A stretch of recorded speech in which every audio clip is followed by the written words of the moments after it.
Hey everybody, welcome back to the Pixelists. I'm Will, and this intro is brought to you by technical difficulties. So Blake and I were recording our podcast discussing The Last of Us Episode 3, but we had some technical issues, and so the first roughly 10 minutes of that were corrupted. You didn't miss much though. All you missed was our normal intro and back and forth talking to each other before really diving into the episode. What you did miss, however, was us initially sharing our thoughts on the episode, and spoiler alert, we both loved it. We both really loved just the quote unquote risk they took going this direction with the story, as it is different from the game. And we just really loved it. We loved this love story told at the backdrop of this zombie apocalypse. Other than that, where the conversation is going to pick up as soon as I switch over is us talking about how the show shows and not tells, specifically the details around Frank and his sickness. I think we were talking about the sippy cup he was using at dinner. So I'm going to switch over to that now. Apologies for the technical difficulties, and I hope you guys enjoy the rest of the discussion. Thanks. Status, I guess his health status was really I don't know. I could just tell that like people with a lot of empathy and thought were like, okay, this is what it would be like. This is what it would feel like. And they really captured that well. 100% agreed. And that was a great example of show not tell, that the like sippy cup. I had the same thought. Yeah. And the show's just been great at that thus far. I'm curious, I'm kind of not really related to what we were just saying, but the letter that he left for Joel at the end. I haven't actually CSI zoomed enhanced on it myself, but I saw that somebody had pointed out that like it made some comment about the wine. Had you seen anything about this? Yeah, about the pairing comment. Yeah. So did you? I saw that, but then I didn't like actually dive into it. So I was curious if you had. I didn't see like a deep dive theory on it. I just saw like because he was saying like. I think he was saying there's something for you that I left you, and it was like it'll pair well. I thought it was just like, is it called a sommelier? Like the person who like knows wine. I thought maybe it was just like a clue on his backstory, that like a deep history of wine, or okay. But I haven't seen a theory about it, if that's what you're referring to. Well, so I probably shouldn't have even brought this up because I myself didn't like do the legwork to make the question I was going to make, but I had just seen it right before we started here, so I didn't get the chance to. But I was curious if it was like I mean, I guess they finished the bottle of wine, but I was curious if it was like a, hey, if you want to finish the wine type of thing. But I guess that isn't what it was. No, I don't think so. Because he's also telling him in the letter, he's basically saying, take care of Tess. That's true. Which was such a gut punch, because it was like, I leave you all my stuff, it'll... And I think also Bill says something like, we look after our own. And basically, Bill was referring to Frank, but was also saying to Pedro Pascal, hey, or Joel, hey, I know you'll look after Tess. And so like that was a really painful part for me, because it was like, I could just envision Joel just being like, oh yeah, about that. Yeah. But it's such an interesting line, because even though he's failed in that, he now has Ellie right in front of him, which Bill obviously never knew about. But and maybe it's the reason why Joel is in this kind of dead end, is like, okay, like we're gonna do this together, but here's my ground rules, as opposed to just being like, well, that's another dead end, so yeah, we're done. Yeah. I loved that whole like not transformation, I guess, but that whole like exploration of that dynamic, because that he and Tess had, but now Tess is gone, obviously. And I guess it's not that Joel kind of went through the same emotional journey that we did watching the episode, because he wasn't present, but obviously he had a relationship with them and knew them, and now he's found out that they've passed. I think that still kind of affected him in the same way, right? And he's like, you know what? Can you hear that, by the way? No. Okay. Loud noise in the background. I I love, and I know I'm doing a classic Will like ramble here, but I just loved the dichotomy that we got between how like the type of people Joel and Bill were, and now of course the comparison between Tess and Frank, but now obviously Frank and Ellie. It's like we were put here, like let's do our job. Like we're the type of Right. people that were put here to protect these type of people. I just loved that whole like that It's moment. interesting. We also never really get to explore it in the game of he doesn't really have much of a guilt complex, I guess, in the sense of like if we just Mhm. count up the bodies, he was not able to protect Sarah. He now has not been able to protect Tess. I do think there's kind of like, and maybe this was present in the game, and I just didn't even notice it, but I do think there's like a little bit of like an unspoken um like I want to make up for what I've missed, like what I've done, not even just done wrong, but like here's like third time's a charm. Like here's my Yeah. chance to like actually show I can do this. And I think that's going to come up later towards the end of the story that I won't refer to, but Mhm. or I won't talk about. But he's losing a lot of people in his corner. Like Tess, I like the little garden party because we got an idea of how Yes. long they've been together, which was great. I like that as well. But Tess and now Bill and Frank are both gone. Like I feel like his corner of people is getting very tiny. So Yeah. And his corner of people that he like wouldn't even let in to begin with, right? Like these are the people in his life that even were just barely there because he's so closed off and he's still right. losing them. Um, yeah, I totally agree. And I think that they are kind of with that guilt, if you will, and showing the sides of Joel that like aren't the greatest. But I mean, that's kind of what you have to be in this world in a way. Yeah. And again, I'm not going to actually like say anything, but I know I think that is good setup for some stuff that'll happen in the future. Um, and speaking of that garden party, I'm not going to take credit for this because I didn't notice it. But speaking to that dichotomy that I was just talking about, I just envision you being like, did you know that he was holding a gun while they were talking? I just envision you giving like the most obvious, like, did you see that? Lord of the Rings moment. Yeah. All right. Um, Sorry. I love that too, though. Just that, like, we put the gun away. Yeah.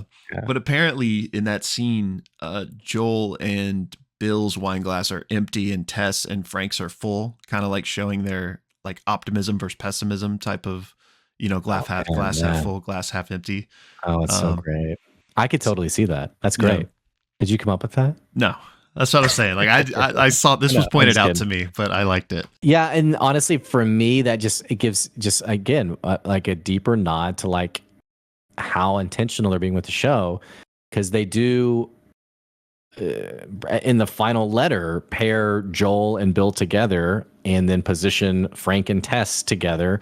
I do think like optimism versus pessimism, like giving into cynicism, is definitely like a theme of the show. Yeah, Maybe it was even of the game. I've never done like a deep dive on like the meaning of the game, honestly, but it does feel like a theme of the show. We see that in episode 2 where her and him are really battling about if they should take Ellie or not. And Joel's like, we've heard this before, vaccines, miracle cures, etc. And Tess is like, basically by the end of the episode is like pleading like this is real, like we have to do this. So I really like that detail. So yeah, one yeah. other detail, by the way, in terms of like again intentionality, Mhm. Joel's like 3 rules, like you don't tell anybody about your condition, was verbatim from the game, I can see which that. Yeah, I just love. Again, I just, he does the exact same. All right, 3 rules, number 1, number 2, like literally to the letter. It just, it's people who like the source material, they read it, they're doing it, so yeah. They're anyway. we were talking about how this episode's story was kind of a pivot from the games, but so far in all 3 episodes, like the details that like I don't want to say they matter necessarily because I'm about to point some out, but they've been so true to the game in a lot of ways, even when they are taking these like narrative pivots. One that we mentioned in earlier episodes was the clothes they're wearing. This episode too, the shirt Joel's wearing is like one of the shirts he wears in the game. And Ellie puts on the red shirt Yeah, too. Like as soon as she popped up in the scene, I was like, that's her shirt. Yeah. isn't it great though? Like you're Yeah. just like, dude, these people obviously care about the source material, which I don't know. I think it just gives the fans a sense of appreciation, um, versus other shows that I feel like we always beat up. So, Yeah. But 100%. And so before we stray away from this, one thing I did want to mention, and you already brought it up a little bit, but in that flashback, we kind of got more context between Joel and Tess, which we weren't really sure. But I think, and I can't remember the years now, but based on that flashback, we know that Joel and Tess have been working together for like over a decade. right. And obviously we knew they were living together, sleeping together, presumably. And we talked about kind of the coldness of their final moments Yeah. together where he just turns Yeah. and runs. But, back then we didn't even know. It's like, well, maybe they've been working together recently, but over a decade, So like, it just goes to show how like, again, like guarded and walled off Joel is, that, he had that much history with her, yet still it was not even goodbye. Right. Yeah. Um, Nothing. You made that insight last episode, and I really loved that. So yeah, I mean, yeah, over a decade with someone and such few words spoken, like in their final moments. It's yeah. jarring. Which again, I don't want to like, I guess I don't. This isn't like a spoiler, I guess, because I mean, obviously, this is kind of where the story's going, but it's setting up his like character arc so well, because this is like this hardened, cold guy, but he's going to learn to love again, if you will, in this relationship with Ellie. So I'm interested to see where we know him to be now, or to where he may end up. Speaking of where we're going, I mentioned last episode, I thought I knew what this episode would be, and it wasn't. I didn't expect to experience what we experienced. And I by the way, I called it filler, and only in the sense of like not lacking substance, but just it's like it's a pivot away from the main railroad of the journey. I know what you mean. It wasn't derogatory. Yeah. But I think the next episode is going to be what I thought this episode will be. And it's so stupid to make this comment because I'm not even going to say what it is. But if you played the game, you might also know. But I think it's going to be a big gut punch for sure. Okay. Yeah, I mean, as you know, I've played the game and I have no idea. So yeah, okay. It's been so long that I don't even know what to expect next. So yeah, I was going to change the subject now that. No, that's yeah. Go ahead. I was just going to say we talked about this in our group text. So I feel like all my friends, their spouses aren't watching the show, or they've been like looped into it, or they're watching it like for example, my wife will not watch the show, but she watches all the recaps to find out what happened. So we watched our episode 2 recap yesterday, and she was just like, oh, at the very end, she was like, is it kissing her? And I was like, yep. Yeah, another gross scene. But anyway, which I wanted to go back and re-upload that. Now that we figured out the red oval, I want to go back and re-upload it, but I told Will I deleted all of my project files. So I don't even have it anymore, which that felt really bad. But anyway, we still got the OG version up, and I think it's fine. Yeah.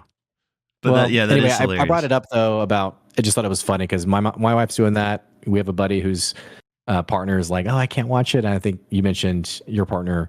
Same deal, like did want to watch it, but then a friend was starting to watch it, so now they're watching it, and yeah. So she didn't. I think she's not like typically into. I mean, just like you're talking about, like she's like, it's like violent and scary. Like I don't think that's for me. So she hadn't been watching it, but we have another friend that's a couple, and the guy played the game in the couple, and he loved it. So he like convinced his girlfriend to watch it. And so then the both of them were like, no, you have to watch it. So she's not caught up, but she started it. So we got her in.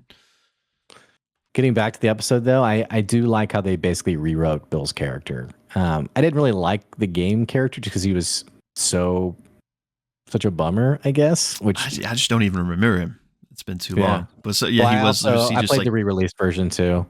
He's just an a-hole, really. And it's it's not like it's a stepping stone. So I like how they fleshed the whole thing out. But my only criticism for this episode, which I don't know if it's even a real criticism. I think I've just been spoiled by The Walking Dead in the sense of like, I'm like, okay, like 20 years they were able to stay here without like anybody invading. And I Yeah. know they had like a little scene with the Raiders, but I'm like, there would have been like a governor type character who would have shown up and taken everything. And then the fact, I mean, and I guess this would have been Joel, them using Joel, but like the amount of stuff they had after 20 years, I was like, how would you have all this stuff? Like the cancer pills, for example. I'm like, where'd you get that? Yeah. But again, we do know that Joel has a history of access to pharmaceuticals in some way. So maybe it's not too far of a stretch. Yeah. I mean, you just have a point in general, but yeah, I would, the Bill's like doomsday prepper, again, that montage at the start, I just loved hitting up all the things. I would imagine that like he continued to do that, at least to best of his ability. But yeah, I was thinking the same thing. Like, it's crazy that like, especially how good of a setup they had. I mean, they had running water, hot water, electricity, nice food. You would think, and maybe it's just, for the episode, we just saw like one attack, but maybe it's fair to assume that that happened, more than that throughout the years.